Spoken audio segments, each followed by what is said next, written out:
Welcome to SSFL Premiership Division.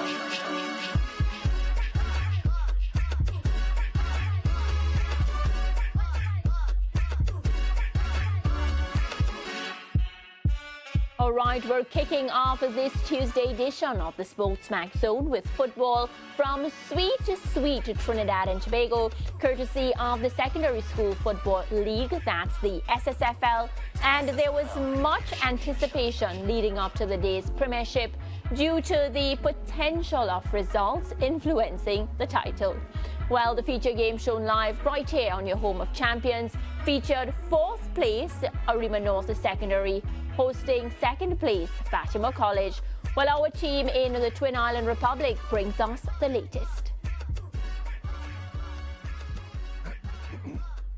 As the sun sets here in the borough of Arima, we had a big clash today between the North Zone and the East Zone. Fatima College, the best of the Northwest, faced off against the Dial Dynamos. Arima North Secondary School, the best of the East. Thank you very much, Mariah and Sir Lance. Colin Murray, Brent Sancho, as usual, joining me. Guys, what did you make of today's game? Certainly a game that had a lot at stake. Of course, Fatima College and Arima North coming into this game undefeated for the entire season, and Fatima College trying to keep pace with St. Benedict's College. Certainly a game that had a lot at stake, and the game showed that throughout the 90 minutes plus. Well, let's take a look at the 90 minutes and how it went. Yeah, and you know, when you looked at it, Fatima started a brighter team. I thought they would have been put under pressure from Arima North, but they started bright. They started to attack the goal. Our man Alexander in goal for Arima North, I thought he was good. Came off his line a couple of occasions very quickly, and you know, look at him here. The touch from Koraya there wasn't all that great. He's got to work on that first touch, but this is the first goal. A little deflection, good free kick from Terrestrial. He hit it hard, he hit it low, took the deflection and went away from Alexander. Yeah. He had no chance. Yeah, at the end of the day, the technique is really what pulled through for Terrestrial in that first goal. Good strike and good finish. Arima North came out a bit more aggressive in the second half, trying to get more of the territorial advantage. But Fatima College, with their hard work in front four, was always an arm's length away from putting this game out of reach. Again, Alexander with good decision making and coming off of the line. And when you thought Arima North had an opportunity to get back in, the man of the match, Captain Atherton Collin, came in and tapped the ball into the back of the net with a good finish. That was a well-taken goal, wasn't it? And Alexander having no chance. You could see it was a practice sort of goal, where they worked on this kind of thing. Him coming in late, getting it just in the half volley and pushing it into the back of the net. That was a really good goal. We talked about it, Brent. A centre half normally don't finish that well, but he really finished that move well. And one or two other chances Fatima had. I was a little, I must admit, little disappointed in Arima North. Some of their shooting. Gomez, in fact, was hitting the ball. A couple shots, he hit it over the bar. And when you look at the stats, really and truly, it just goes to show. 5 shots Fatima has 4, but look at the shots on target. Just 1 from Arima North as opposed to 4 from Fatima. And then you go down the line, it's 3 corners apiece, 55% possession as opposed to 45%. So they did have a fair share of the possession. I just thought they lacked the finish, they lacked the shooting, and that to me.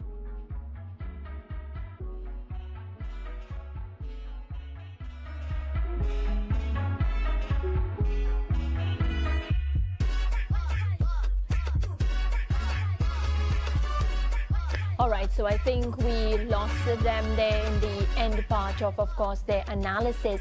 But Lance, you know, when I looked at that match, and from the first half, you know, you saw Fatima very, very attacking football coming from them. But one of the things that kept in the back of my mind is how good defensively Arima North was this season. You know, they could boast about their defensive prowess. But then you look at Arima North today, and it's as if, you know, they're getting the opportunities. And they always say the difference between the team that walks away with all points versus the team that does not is the one that gets the opportunities and are able to capitalize on them. I feel like today Arima North, you know, they missed those couple of chances that came by. And as a result, we're talking about a Fatima 2-0 win. Yeah, and to Fatima's credit, as defending champions who are on the verge of being dethroned as champions, I thought they showed a lot of spirit today, played with a lot of enterprise and looked a good team. you know, a little tough for them knowing that, you know, they're losing the title. But there wasn't too much of that in their body language today. They played well and they looked a good team. Not at all. And one of the things Fatima can boast about this season is they are the league's highest scoring team this season. Coming into this match, they were 40 goals. So after today, 42. So something to be really happy about. Let's take a look now at the full results from today's matches. Okay, so we had wins for Queen's Royal College, a 2-0 win against East Mukarapo, a win for Malik Secondary against St. Augustine Secondary, a 2-1 win for San Juan North versus Naparima College. St. Mary's College also picking up a 2-1 win against the Speyside Secondary. And what about that one? St. Benedict's College, there's a reason they're at the top of the table. 8-0 versus a Miracle Ministries team, and then Presentation College and Fatima College both picking up 2-0 wins against their opponents. So let's see, do we have the table? All right, we don't have the table just yet, but we know the table, Lance. We know the table. But I think it's necessary that we point out the man that has been the topic for some time, Daryl Zoom Garcia. 5 goals today. What? Scored 5 of the 8 goals. Brilliant so stuff. he's a tremendous marksman. So he's leading for the boot, the golden boot. Yeah. But the important statistic is that St. Benedict's got the 1 point, or more than the 1 point they needed to assure themselves of the title. So they are champions pending anything happening in the boardroom, because they were under investigation about the eligibility of Daryl Zoom Garcia. And they've done what they needed to do on the field, and they have topped the table based on points. So I'm not sure if the investigations by the Ministry of Education and the story that we heard a couple of weeks ago questioning the eligibility of Daryl Zoom Garcia, who had gone to Spain for trials and had been out of school for a while. There were questions about the process of him being registered to play in the SSFL for St. Benedict's. So that is still to be completely resolved. But as it is now, they have topped the table emphatically, and they are unassailably out front as champions of the SSFL, St. Benedict's. I just want to add that, you know, it's so unfortunate that whenever you see a youngster with so much bright sparks, you know, he played exciting football this season, and I mean the goals speak for themselves, but I just want to add the quality of his play is a cut above the rest. And you know, he got a lot of the Trinis who are tuned into Trinidad and Tobago football excited, because you know, this is a young promising player that can, of course, you know, go on to develop and bring glory for the country. And I mean, he's young and it's early to even put all of that on him, but you look at him, Lance, and you see a glimpse of hope. So for us to now be talking about this and having to wait to see what happens in the boardroom, it's for me a bit bittersweet, but we'll wait and see. But good stuff on St. Benedict's College, and I have to say, from inception, they were out front. You know, they knew they meant business. They had to get the job done. They went out there and they did so. Yeah, and just a quick word on Garcia and the quality of his offensive play. Plays with a lot of confidence, displays good balance, great center of gravity. Very hard to get him off the ball, even though he's not a big player. Yeah. He's pretty short, but he's strong. He kicks well with both feet.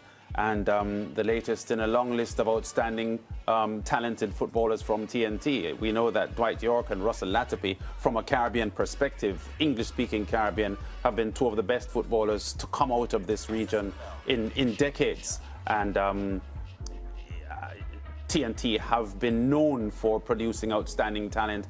And I quite like this Garcia kid. He has the same name of Levi Garcia, who is now TNT's #1 senior striker. He plays for AEK Athens in the Greece Super League.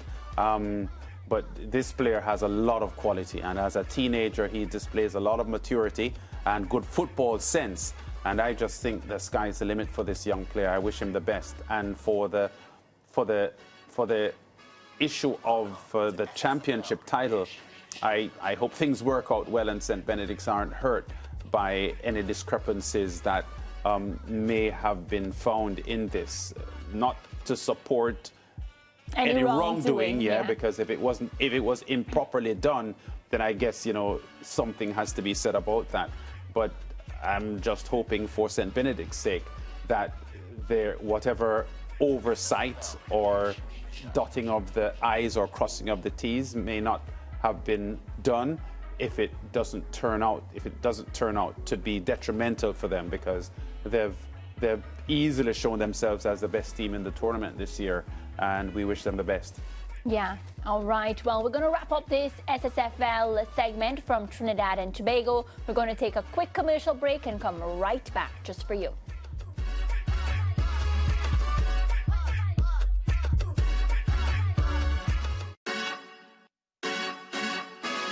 Welcome to SSFL Premiership Division.